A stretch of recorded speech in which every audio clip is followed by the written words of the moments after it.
Art Loft is brought to you by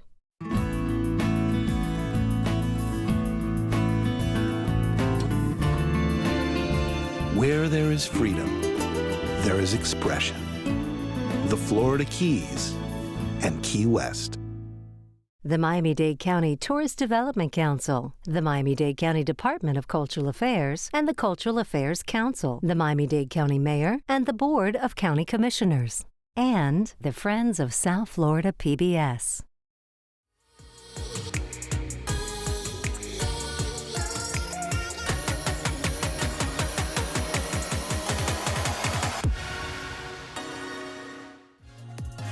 Art Loft. It's the pulse of what's happening in our own backyard, as well as a taste of the arts across the United States.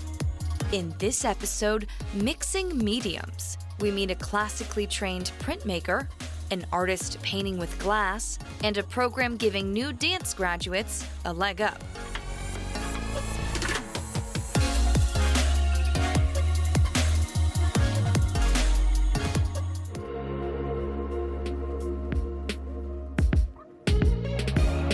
There is an electricity in our community right now in Miami, and especially in the dance community. There are these different generations that are coming up that are inventing new ways of presenting work, very fresh ways of creating art.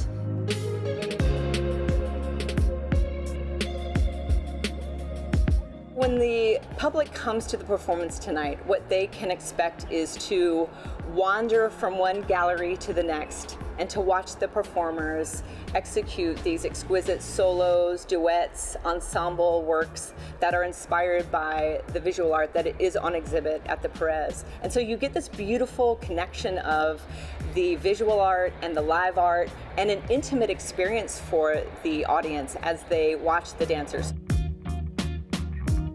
I think programs like Miami Dance Makers provide patrons of the museum and visitors with a way to experience not only the art on the walls, but other artists responding to that work, and it really makes the experience of being at a museum come even that much more alive.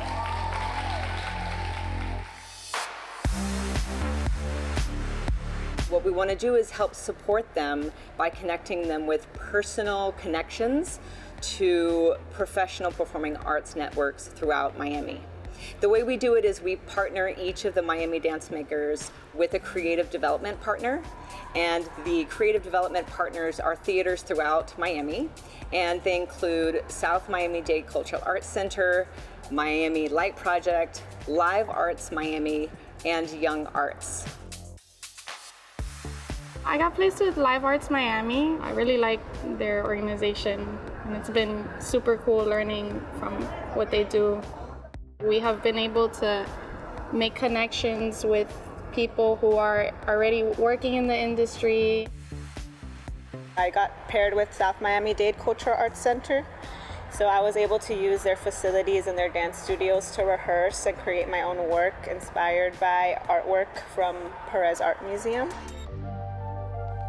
You can imagine what it's like being a student trying to graduate in dance during this time, during this pandemic. It's been really tough on them.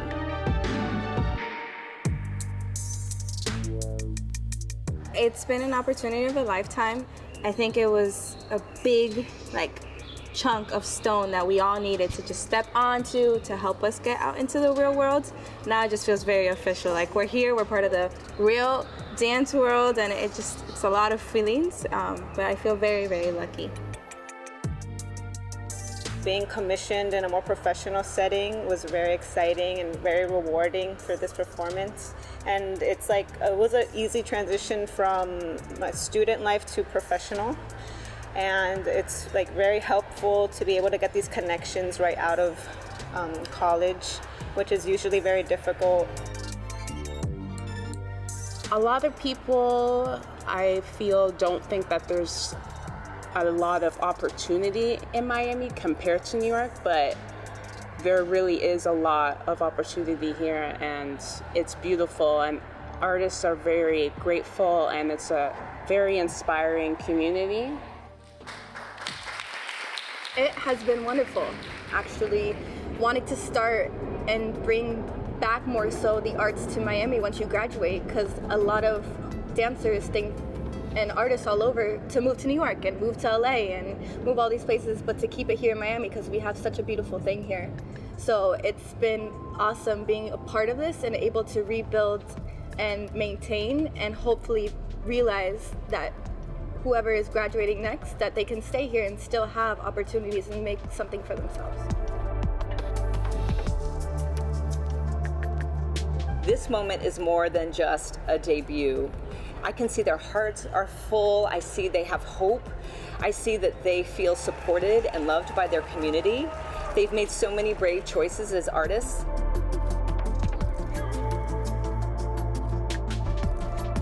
It marks, I think, a point of departure for them that is extremely positive, and I think is going to fill them with a lot of hope and bravery moving forward.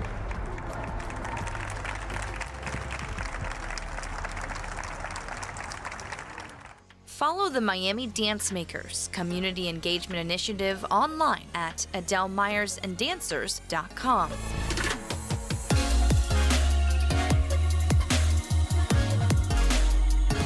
Louisiana Public Broadcasting brings us the story of printmaker Brian Kelly, a fine artist and teacher at the University of Louisiana at Lafayette.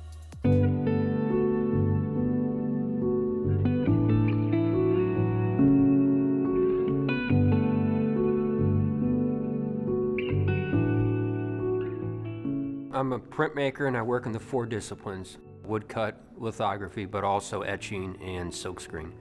Lithography is probably my main process, and lithography is a printing process that utilizes limestone or aluminum plate or photo plates, and the artist generates an image on one of those matrices, and then once the image is completed, it is processed using gum arabic, nitric acid, and sometimes phosphoric acid.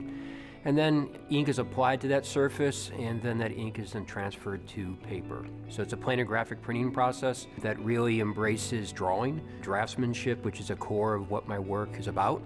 And woodcut is a process in which you utilize a piece of wood or a piece of linoleum. A drawing is executed on that matrix, and then you use gouges to remove material. Material that's removed does not accept ink. Material that's left does accept ink. Silkscreen is a printing process that utilizes a mesh that is stretched onto a wooden frame, and you draw on that mesh. You can draw with screen filler or drawing fluid, or you can coat the screen with a photosensitive emulsion, and you can shoot to that screen photographic image. Then once the images are processed, whether it's photo emulsion or whether it's screen filler or drawing fluid, there are areas that are stenciled or blocked out, areas that are open. Ink is then spread across the screen. The areas that are open, ink will pass through onto the printing paper. All the printing processes have the ability to make multiples. I enjoy the idea of making multiples of an image. I've always been interested in pattern, line, texture. Those are things that are part of my drawing vocabulary. And I've always been interested in balance, symmetry and asymmetry, and even I play asymmetry within a composition that forces symmetry within it. So I've always had that and always thought that way. The current body of work certainly is more of a visual representation of that. All my prints start out in my head as a visual black and white kind of image. I conceive them that way as I'm drawing. So color really is kind of a secondary element to the image. It supports the main image. When I do shift into using color, it really is more of an organic thing. It creeps in, and sometimes it creeps in with just one color. Other times it creeps in, it's 2, and it just sort of grows from there. I didn't use a lot of color until I came down to Louisiana. When I was up in Illinois, it was really black and white. The color is very different here, and it's acidic. It's bright, it's saturated. My work is autobiographical. It's always been that way. My work is about my experiences, going all the way back to when I was a child and my earliest memories, all the way through current day. It's a reflection and documentation of all my experiences in the landscape, experiences between myself and other people. And sometimes the characters and the elements within the work take the form of animals, sometimes they take the forms of people. But I'm also thinking about universality, meaning experiences that we all have and we all can connect to. And And I think that's really important. Will the viewer ever know my language completely or how I'm personifying something? Probably not. And that's okay. My personal experiences, although unique for me, they're similar to a lot of people. We all have early memories. We all have death in the family. We all go through struggles. We all have our favorite dog who passes away. I have dyslexia, and I have learning disabilities in comprehension and retention. When I was diagnosed, I was in first grade. Back then, if you were labeled learning disabled, you went to a special classroom for maybe the whole day or maybe a few hours until you went back to your classroom for the subjects that you were handling. So for me, I was removed from the class in the morning, and I was gone a big part of the day. It would happen at about 9:30, and I would get up and I would walk out the classroom door into a hallway. And as I walked in the hallway, other kids would leave their classrooms, and they would show up in the hallway, and we would all walk to the special ed room. And this went through high school. One of the things that's always in the work, and it's connected to that, is borders, frames. The frame of the hallway, walking down that all of those years, has stuck in the work. The disabilities was challenging for sure. At the same time, it was a blessing because it taught me a lot about perseverance.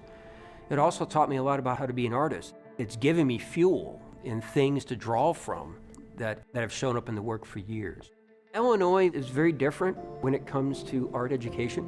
Even when I was a student back in the early 70s, I think they were pretty progressive. So art was a mandated subject K through 12. I remember drawing in kindergarten, and I've drawn since.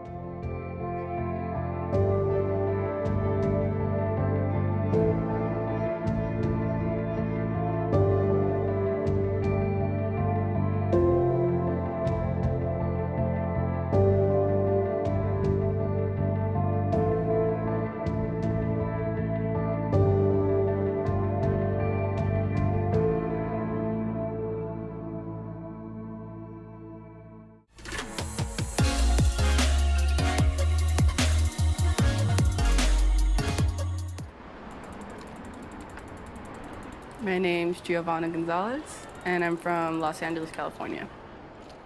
What brought me to Miami was really random.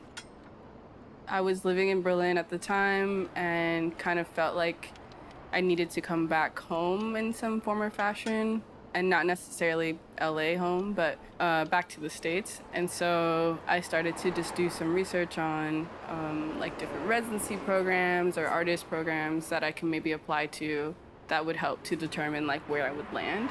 And one of them was here in Miami, which is now Oolite. Got accepted into that and decided why not. And I moved here. The first day that I landed here, I immediately felt at home. There's huge Caribbean communities here, Latin America, Central America, and this is where like my peoples come from. So, you know, even though I'm not at my family's house, I'm still at home. And that's everything from like going to LaGuardia and picking out produce to walking down the street, to riding my bike throughout the city, to meeting people.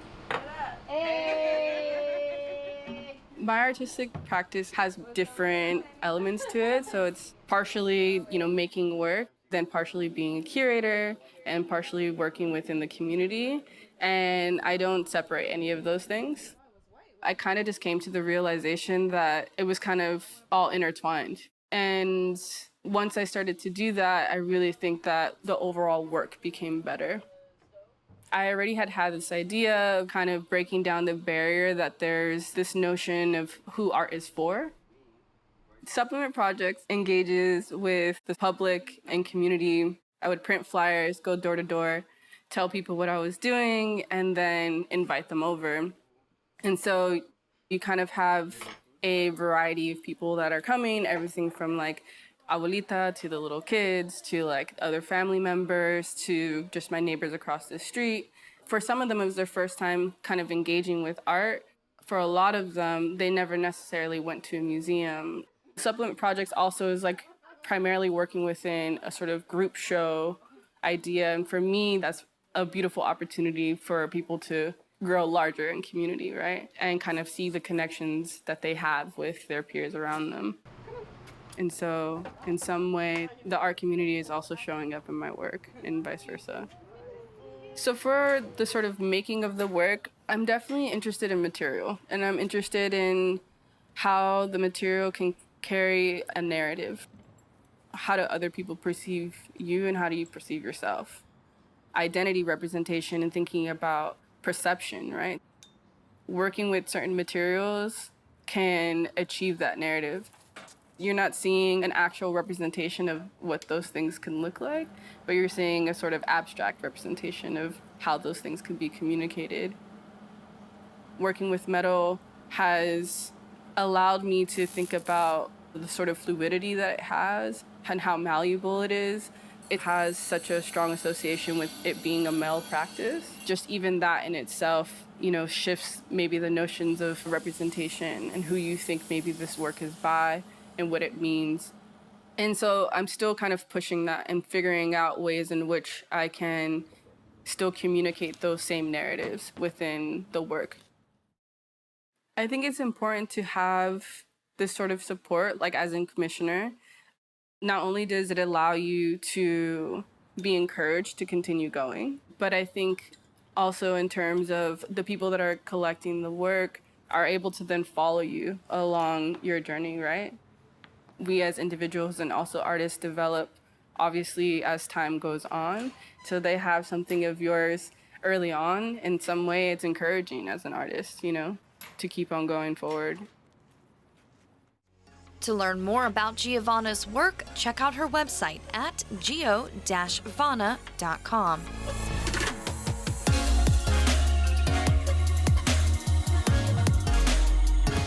We head to Shreveport, Louisiana to meet fiber artist Sherry Tamburo.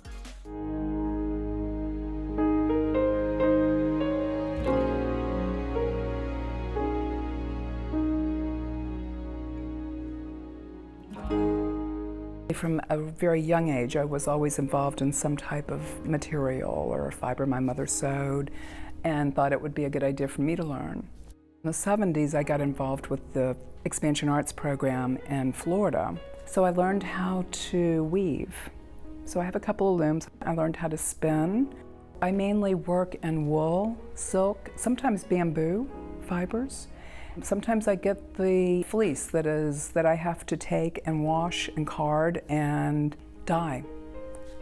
So it's all sustainable materials. Nothing has to dye.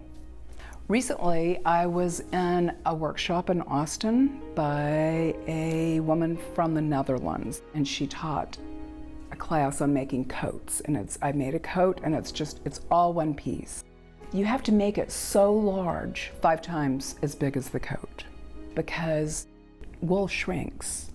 And then we laid the fiber on there, and we had to add different pieces so we could get the fullness. And then we have the sleeves, no glue, no sewing. It's all manipulated. Wool has scales in it, and when it's warmed up and there's friction, the scales open and then they connect to each other.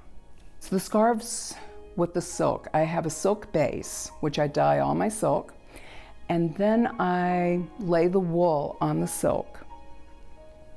Now I have to use cold water because I don't want the wool to felt before it goes through the silk. There's no sewing on these. It's a piece of silk and it's wool. By slowly massaging the fibers, they go through the silk and connect on the other side. And it becomes one continuous piece of fabric.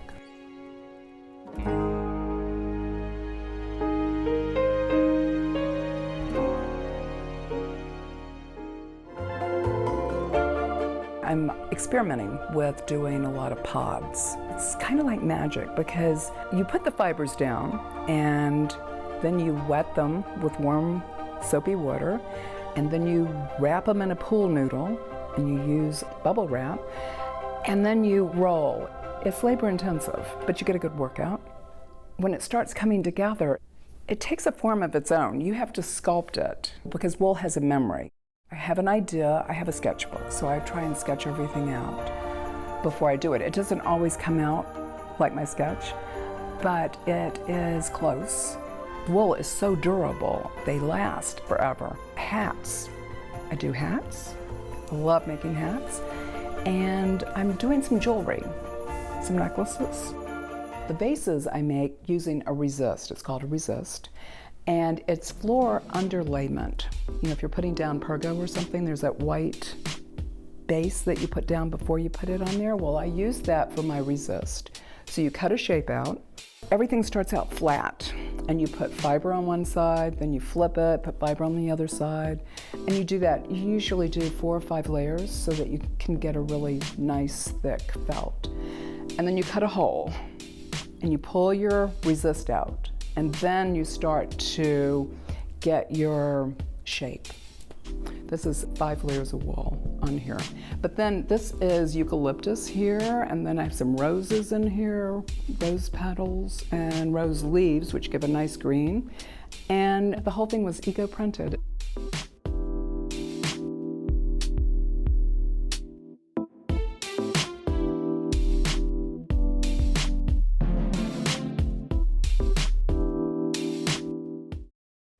Follow Sherry on Instagram at STTamburo.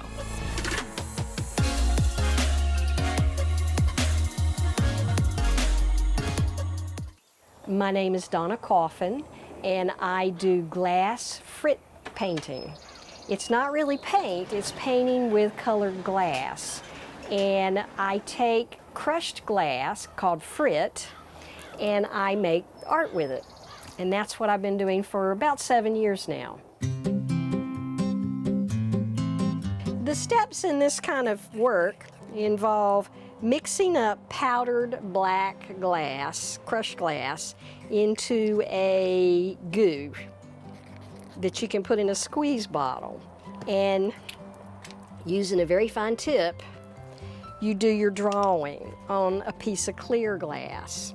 The next stage is to start layering on your colors. So I have a little scooper, and this is a fine crushed glass. It's a little bit coarser than the powdered glass. I take that and I start making my layers of color on the glass. Then I take the paintbrush and you gently push it back into the area that you want to be, in this case, orange. Okay, the next color I want to put on is a little bit of red. I want to create a sense of shadow in the wing areas. So I'm going to put a little red in here. This is opal glass. It's going to fire. You're not going to be able to see through it. But I want some opal areas in here. Basically, I'm just building up my glass layers. I'm going to add a little white. Through trial and error, I've learned what works and what doesn't work, what colors will go together and what colors won't. And that's just simply done by practice. When I'm happy with it, I'll take, this is a mix of 3-4 different colors of frit, and I'll just sort of scatter them around.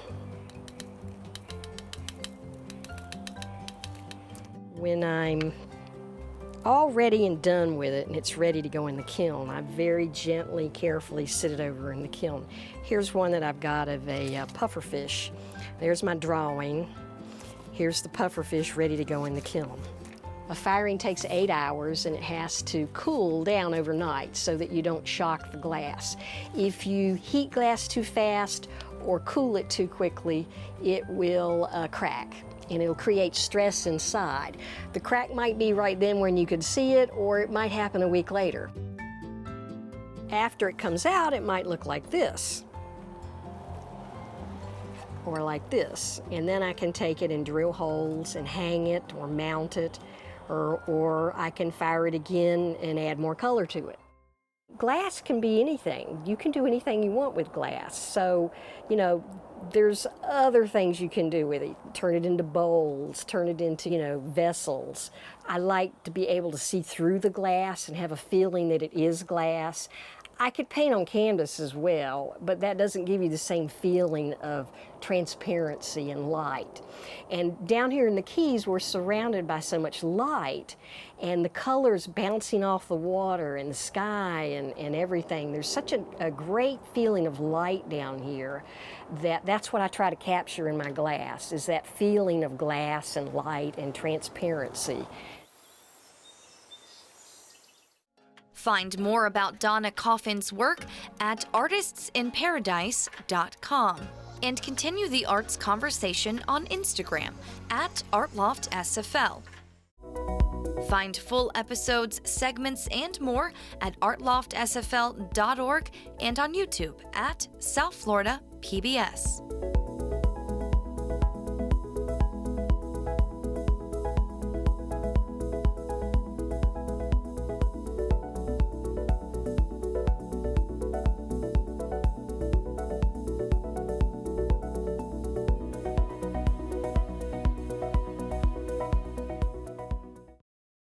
Art Loft is brought to you by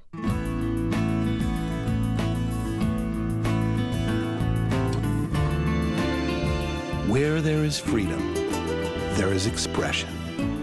The Florida Keys and Key West. the Miami-Dade County Tourist Development Council, the Miami-Dade County Department of Cultural Affairs, and the Cultural Affairs Council, the Miami-Dade County Mayor, and the Board of County Commissioners.